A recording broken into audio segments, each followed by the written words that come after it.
Boutique Bijou d'Or Mossi Elengi. Boutique Bijou d'Or Mossi. Voilà, couleur riche. Boutique Bijou d'Or Mossi.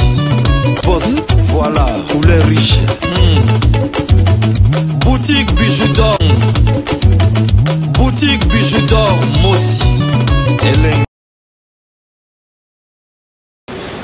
Et les gens auraient dû comprendre le message. Moi, je ne suis pas là pour entrer dans la mafia. Je ne suis pas là pour ça. Ils ont tenté de me faire entrer dans leur réseau, j'ai refusé. Et ils le savent. Ils voulaient que j'habite Gombe comme eux, j'ai refusé. Vous m'avez vu changer de véhicule depuis que je suis ministre? Combien de fois ne m'ont-ils pas demandé de changer de véhicule? Combien de fois ne m'ont-ils pas demandé d'avoir une villa aussi à Gombe comme eux? Ils veulent que je puisse parler? Combien de fois ne font-ils pas des voyages à l'étranger? Vous m'avez vu faire un seul voyage à l'étranger? Mes chers compatriotes, l'heure est grave. Les choses doivent changer. Et les gens auraient dû comprendre le message. Ministre de la Justice, Constant Moutamba, tout ça derrière toi, papa. Boindeza la mafia eleki. Biso ba petit peuple tozo bele la yo. Osomba ndaku na yo, mutu atiki yo penzo sala musala tongi. Okotisi ba sima, okotisi ba karo. Allez, atindi ba tout tellement yaza quelqu'un. Atindi penza batu baya kokomela yo ka baka ta na interdiction des travaux parce qu'ayebi ke yaza quelqu'un na mboka Congo. Oh toza na tango afati beton. En tout cas papa oumela na yo zwa na yo penza place vanda. Toza derrière toi biso ba diaspora. Notre ministre biso toza derrière toi. Toza na baka moko eza vraiment spécial.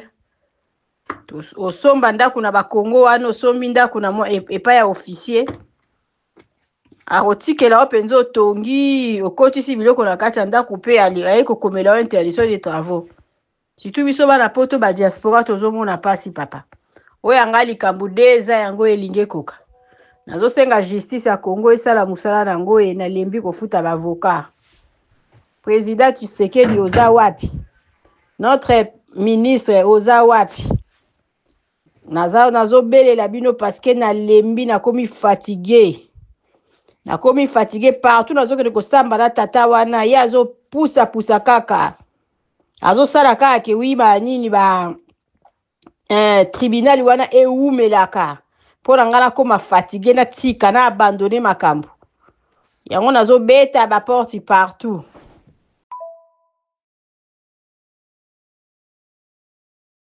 Na yo pesa mbote na bafi nyonso baluka mbongo bafi baboya banyokola bango bafi yo babimaka tongo bayaka kaka na butu bafi yo bayebaka makambo elekaka na baveni te na bakartier te bebe biso nde bafemme forte bango te toboyi na biso bafi yo batiaka maquillage banda tongo ti butu baozela babenga ye po akende na rendez-vous lobi ayo tutela biso tolo ke nga na femme forte est ce que bafemme forte bozawa baso balukaka mbongo baso bayebi valeur ya mbongo soza bebe lekamba mona commenter na ekebu bato minene bayaka bato bauta bapoto biloko kitoko ezawa awa toza na nyonso tosepelaka na matoye kotala mama biju tosepelaka mama biju aza na baide ya malamu tosala makambo ya kitoko bato minene bazoya bapaya banini nyonso tu eza nango biso bakulu na bazalaka te toza kimia wakande bozomona eza pa mwa ya poto tika detika mama biju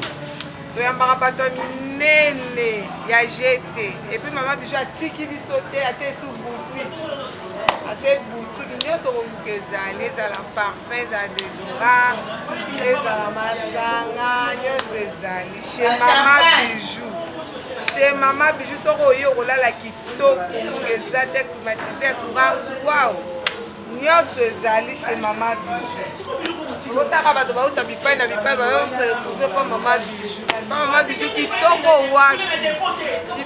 wapi pa mama bijou mwa ezali mama bijou bayo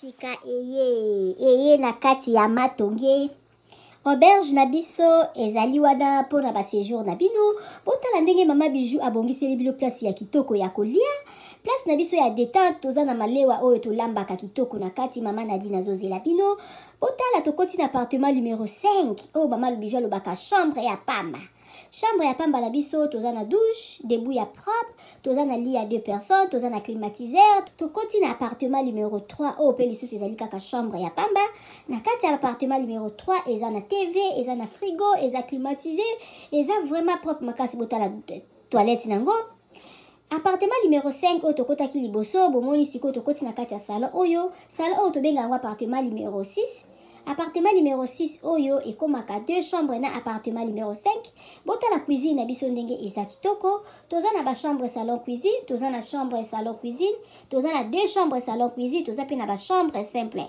botala place tobongisi mpona koya kosala mwa repos bapaya koya kovanda botala appartement na biso ndenge eza kitoko appartement numéro 1 oyo tokoti na kati ezali appartement moko donc eza na rez-de-chaussée eza na $40 par jour soko koya kowumela mama bijou alobi kobanga te mama bijou asololaka na ye kitoko botala appartement na biso ndenge eza kitoko botali toza na salle à manger botali bakiti na biso ndenge ezali propre botali cuisine na biso ndenge eza kitoko ndako na biso eza kitoko sécurité eza assurée mama bijou alobi benga ngai okozala jamais d'ici botala ndenge mama bijou abongiseli bino appartement na biso mama bijou alobi mbangu de pe malembe tokokoma botala mosala na biso ndenge ezotambola kitoko mama bijou alobi toza na problème ya mai te toza na problème ya courant te toza na départ unique toza na groupe tema na yo appartement na biso tobandi à partir ya $15 seulement ozwi chambre na yo ya kolala ya bien soki mpe okoya kowumela koleka ba 3 mois chambre wana ya $15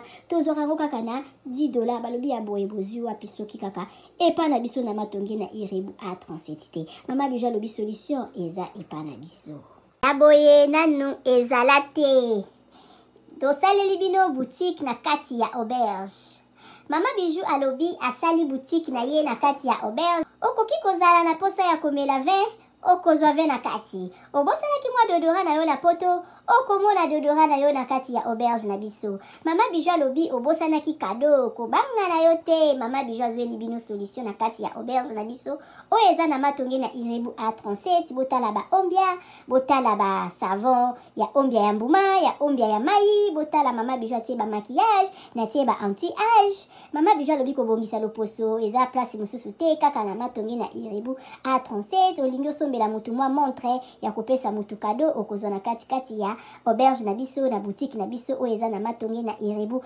A37 mama bijou alobi biso nde makambo tala toza na ba maquillage toza na ba dentifrice okoki kobosana dentifrice na poto okozwa epa na biso tozali na ba papier mouchoir oyo ya original euti en direct na Allemagne botala toza même na ba bande hygiénique mama bijou alobi boutique na biso nde makambo boutique na biso eza na matonge na irebu A37 okoki kobosana na yo chargeur na yo na poto kobanga na yo te mama bijou atie tina ba chargeur mpona kocharger telefone mama bijou akanisi bino na nyonso toza na ba coton-tige toza na nyonso okoki kobosana eloko na poto kobanga te kaka place okolala place okosomba biloko epa na biso totekaka pirate te botala biloko na biso ndenge eza kitoko oza na posa kosala mutu kado yo oza na yo na poto contacte mama bijou na numéro